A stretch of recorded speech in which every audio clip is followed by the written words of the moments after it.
We won't vote to confirm any Igbo person, Lagos lawmakers tell us Governor Sanwo-Olu. Welcome to the news and thank you for tuning in to listen. Please subscribe to our channel. To get notified when we post hot juicy news updates, please click on the notification bell. Riding on the ethnic politics that enveloped Lagos in the run-up to the 2023 election, Governor Babajide Sanwo-Olu has decided to run a second term that excludes residents of Igbo extraction. Despite constituting the second largest ethnic group in the state, Mr. Sanwo-Olu named his cabinet in September without nominating a single Igbo politician or technocrat, thereby setting the progress the state had recorded towards diversity and inclusion under previous administration. Mr. Sanwo-Olu on September 13th swore in 23 commissioners after their confirmation by the State House of Assembly. The governor also named 14 advisors to his cabinet, none of whom was Igbo. This was the first time a Lagos governor will have a cabinet with no Igbo man included since at least the administration of Bola Tinubu, 1999 to 2007. During his first time from May 2019 to May 2023, Mr. Sanwo-Olu had Joe Ibokwe, originally from Nnewi in Anambra, as a special advisor on water supply and unit services.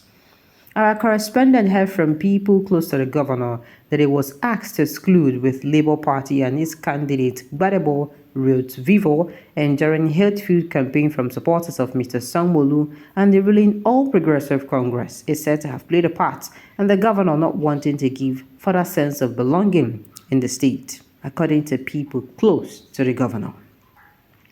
But while Lagos is on the ancestral land of the Yoruba, who are still believed to constitute majority of the state, nearly 20 million people, the previous administration recognized that the growing presence of Igbos whose ancestors settled in Nigeria's south should not be downplayed in the interest of equitable development.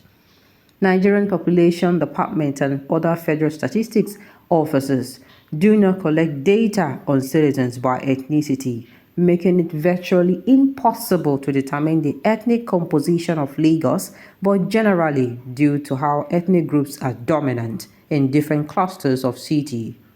Yoruba people are still believed to remain the largest ethnic group in the commercial capital, while residents of Igbo origin are the second largest.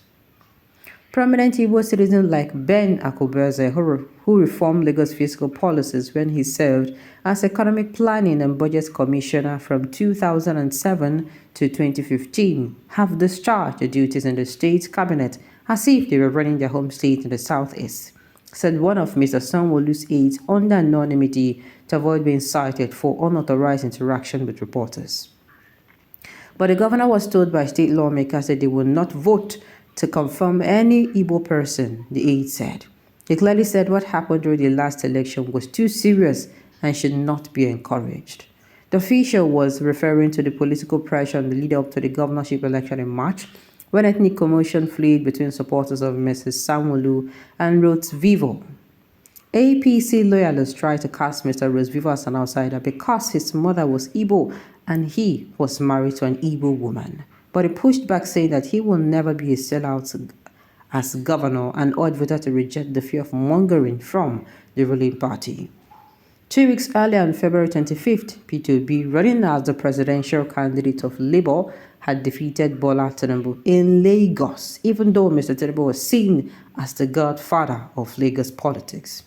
This added to the ethnic sentiment, with some Yoruba leaders in the All Progressive Congress facilitating the violent disenfranchisement of Igbos at the ballot box when the governorship election was held March 11th. The targeting of voters on the basis of ethnicity was widely condemned, including by the United States. Still, opposition politicians, including some Yoruba, said the pre-election confrontations were not worth sacrificing Lagos' diversity, progress, and potential. The issue of not including Igbo shows how temperamental and prejudiced he is, because when you talk about the ethnic diversity of Lagos, next to the indigenes of Lagos, I will say the Igbo community comes next. said Tokumbo Pers, a Lagos indigene of Yoruba extraction. So if you're talking about representation, it is not because you like them or you don't like them, but they represent a major force. They have a very strong business community as well as just pure numbers. The Gazette asked two spokesmen for the governor to defend his exclusion of Igbo from his latest cabinet, but they promised twice but failed to return comment. Alex Obonia, spokesperson for Ahanese Ndibo Worldwide, also weighed in on the matter, telling the Gazette that a governor should not run a government of nepotism in a state like Lagos, but should rather embrace all ethnic groups to further his government. Mr. Obonia said it is in the interest of the leadership of this country at all levels to shun nepotism and ethnicism. Those who try to embrace every ethnic group have done very well. It is to the advantage of the governor of Lagos State to embrace all the ethnic groups that will help his government to do well. He should give them direction and momentum for the progress and development of the state. Those who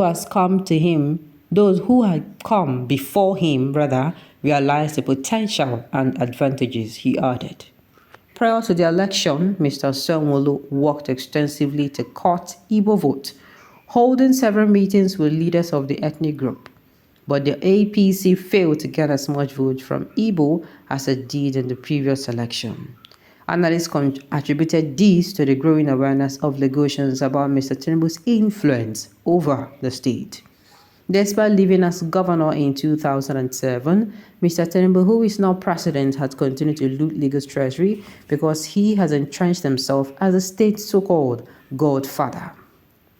He single-handedly imposed the three successors he has had so far: Tunde Fashola, Akinwumi Ambode, and now Mr. Sanwo-Olu.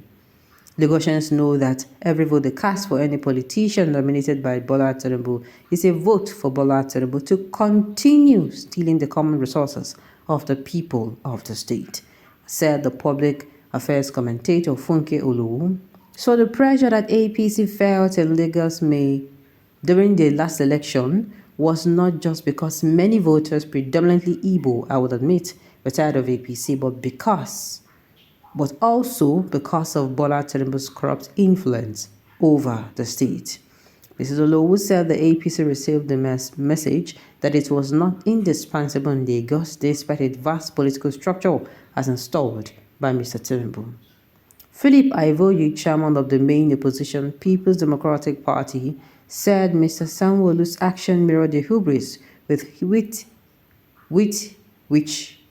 which his party has ruled the state. If they can undermine the electorate's wish, what can they not undermine? They undermine fairness, justice, everything, he said. Now I can go on and on and on, but the thing be say, this is actually not okay. Talking about how diverse Lagos is, you understand, you should be ruling, or you should have an all-inclusive government. And the thing is, it does not have to do with likeness. I think it is giving, everyone a fair share. Yes, giving everyone a fair share. And this is my message to the Southeasterners. Please, the thing that is keeping you people scattered, gather yourself together. Work together wherever you are for your own good, most especially for investing back home, because this wind that is blowing, no be better breeze. Alright, on those notes, we've come to the end of the news. We say thank you for tuning in to listen. Until I come your way next time, enjoy.